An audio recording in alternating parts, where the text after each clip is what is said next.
विंडवुल्फ town से काली city तक की दूरी लगभग 300 किलोमीटर थी। तेजस और आदित्य राज ने इस दूरी को 3 दिनों में तय किया, वह भी बिना रुके।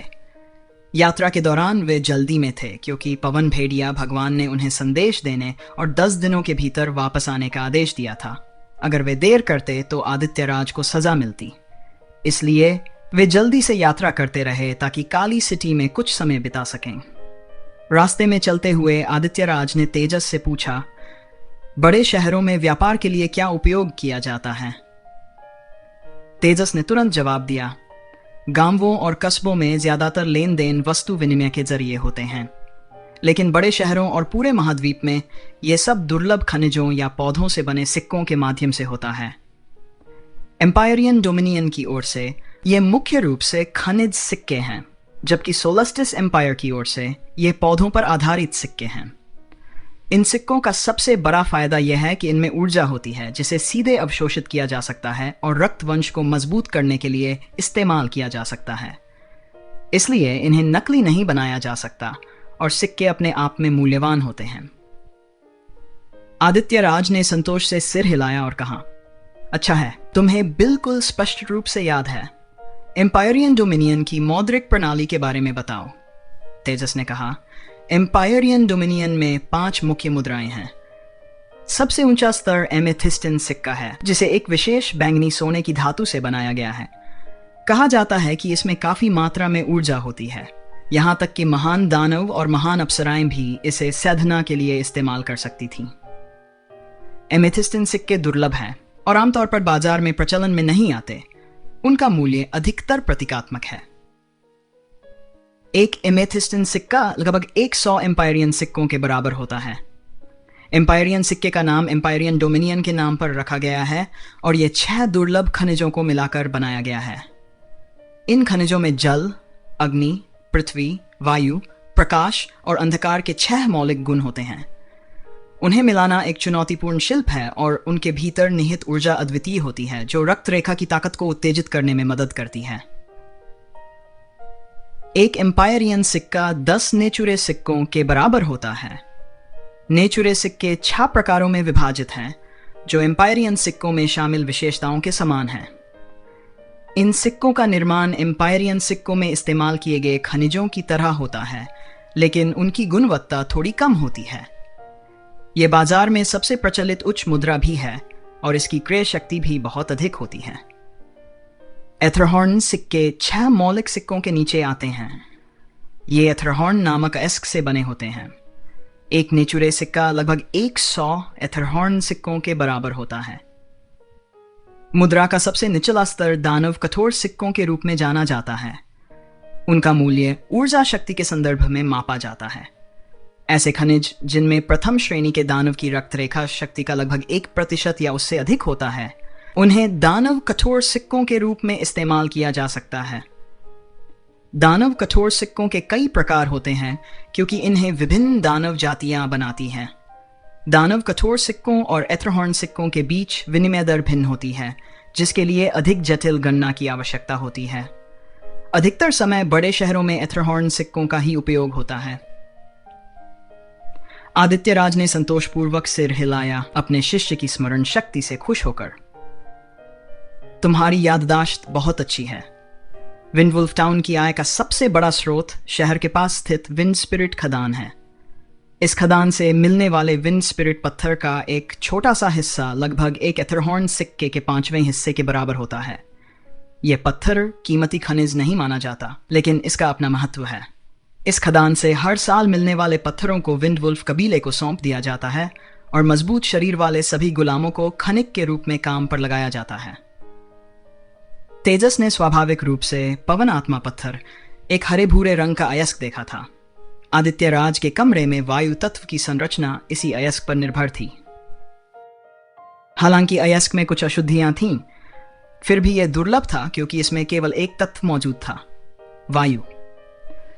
आदित्य राज ने गहरी सांस ली और कहा, एक मुट्ठी के आकार का पवन स्पिरिट पत्थर लगभग 1 किलोग्राम का होता है।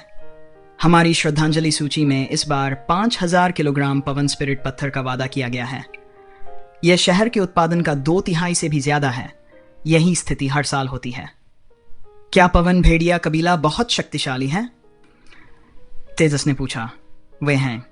पवन भेड़िया कबीले का अधिपति भेड़िया दानव कबीले के शीर्ष 10 के लिए एक मजबूत दावेदार है। वह भले ही बहुत बहुत ऊपर नहीं है, फिर भी वह अत्यधिक कुशल है। कहा जाता है कि वह पहले से ही 10वें क्रम या उससे ऊपर है। दानव कबीले में एक मजबूत नेता अक्सर कबीले के अस्तित्व को निर्धारित करता है। तेजस ने समझाया। योग्यतम का अस्तित्व। सही कहा तुमने। यह एक ऐसी दुनिया है जहां कमजोरों का शिकार किया जाता है। विंडवुल्फ टाउन से मुख्य सड़क तक का रास्ता काफी सुनसान था और उन्हें कोई राक्षस नहीं मिला। एक दिन बाद यह रास्ता आखिरकार मुख्य सड़क से जुड़ गया। मुख्य सड़क काली शहर की ओर बहुत चौड़ी थी। यह 50 मीटर चौड़ी और तेजस द्वारा देखी गई सबसे चिकनी सड़क थी। हालांकि यह अभी भी बजरी से पक्की थी, फिर भी यह आश्चर्यजनक रूप से समतल थी और इसके दोनों ओर घने जंगल और पहाड़ थे। मुख्य सड़क पर पहुंचने के बाद तेजस ने विभिन्न जातियों के लोगों को देखा। वहां बहुत अधिक दास नहीं थे, लेकिन विभिन्न राक्षस जातियां तेजस के लिए नई थीं। वह मुख्य रूप से विंडवुल्फ टाउन में भेड़िया राक्षसों को ही देखता था। सुअर राक्षस भी थे, लेकिन उन्हें सामान्यतः अधीनस्थ जाति माना जाता था। जो राक्षस जातियां युद्ध में अच्छी नहीं थीं, वे आमतौर पर किसी दूसरी जाति के शासन के अधीन रहती थीं। अब आधे दिन के भीतर ही तेजस ने व्यस्त सड़क पर 10 से अधिक प्रकार के राक्षस देखे। इनमें से एक ने उस पर गहरी छाप छोड़ी। यह एक विशालकाय प्राणी था जो शक्तिशाली अंगों के साथ चारों पैरों पर चलता था, लेकिन सीधा खड़ा भी चल सकता था। चल सकता था। इसका शरीर मानव जैसा लगता था। जब यह सीधा खड़ा होता तो यह अपने आसपास के सभी लोगों से ऊंचा दिखता था, 8 मीटर से अधिक। इसकी नाक, जो 5 मीटर से अधिक लंबी थी, चलने पर हिलती थी और इसका विशाल सिर सींग जैसी मोटी परतों से ढका हुआ था। इसके हल्के बैंगनी रंग की आंखों से अपार शक्ति की आभा झलक रही थी। आदित्यराज ने तेजस को समझाने का साहस करने से पहले उस राक्षसी प्राणी के गुर जाने का इंतजार किया। वह एक हाथी राक्षस था और बहुत शक्तिशाली भी। हाथी दानव कबीले की संरचना वुल्फ दानव कबीले जितनी जटिल नहीं थी, क्योंकि उनके पास केवल एक मुख्य वंश था। उनकी संख्या भी वुल्फ दानवों की तुलना में बहुत कम थी। हालांकि हाथी दानव शीर्ष 10 सुपर कबीलों में शामिल थे। नवजात हाथी दानव में पहले से ही तीसरे क्रम की ताकत होती थी और वयस्क हाथी दानव और भी अधिक दुर्जेय होते थे। उनमें 7वें क्रम या उससे भी अधिक ताकत होती थी। जिस विशाल और शक्तिशाली प्राणी से उनका सामना हुआ, वह महज एक साधारण वयस्क हाथी दानव था। हाथी दानव की ताकत का सही आकलन उनके आकार से ही नहीं होता था, उनकी आंखों के रंग पर भी ध्यान देना पड़ता था। साधारण हाथी दानवों की आंखें हल्के बैंगनी रंग की होती थीं, जबकि 8वें क्रम के दानवों की आंखें गहरे बैंगनी रंग की होती थीं। जब हाथी दानव 9वें क्रम पर पहुंचते तो उनकी आंखें लाल हो जाती थीं। 10वें क्रम और उससे ऊपर के हाथी दानवों की आंखें सुनहरी होती थीं और इन गोल्डन वॉर एलिफेंट्स के नाम से जाना जाता था। ये दानव अपनी अपार युद्ध क्षमताओं के लिए प्रसिद्ध थे। हालांकि ये हाथी दानव केवल 7वें क्रम पर था, फिर भी उसमें एक तीव्र जीवन शक्ति थी जिसे तेजस ने उसके पास से गुजरते समय महसूस किया। इसके मजबूत शरीर को देखकर कोई भी अनुमान लगा सकता था कि इस हाथी दानव की युद्ध क्षमता कितनी अविश्वसनीय थी। इतनी शक्तिशाली राक्षस जाति को देखकर तेजस को समझ में आया कि इस दुनिया में राक्षसों और अप्सराओं का दबदबा क्यों है। उनकी जन्मजात ताकत उन्हें लगभग अपराजेय बनाती है। उसके लिए राक्षस जाति एक ऐसी प्रजाति थी जिसने अपनी आध्यात्मिक बुद्धि को जागृत किया था, जैसा कि उसने अपने पिछले जीवन में देखा था। डेमन महाद्वीप पर ऐसे राक्षसी जानवर भी थे जिन्होंने अपनी आध्यात्मिक बुद्धि को नहीं जागृत किया था। इन जानवरों को राक्षस जाति ने गुलाम बना लिया था और उन्हें नियंत्रित किया था। कभी कभी राक्षसी जानवरों की एक प्रजाति और एक निकट से संबंधित राक्षस जाति के बीच अधीनस्थ संबंध होते थे। मूलतः राक्षसी जानवर अपने अधिक बुद्धिमान समकक्षों के अधीन होते थे। इसके अलावा ये अधीन राक्षसी जानवर वास्तव में मानवों से ज्यादा ऊंचा दर्जा रखते थे। राक्षस जाति के लिए राक्षसी जानवर अधिक मूल्यवान थे।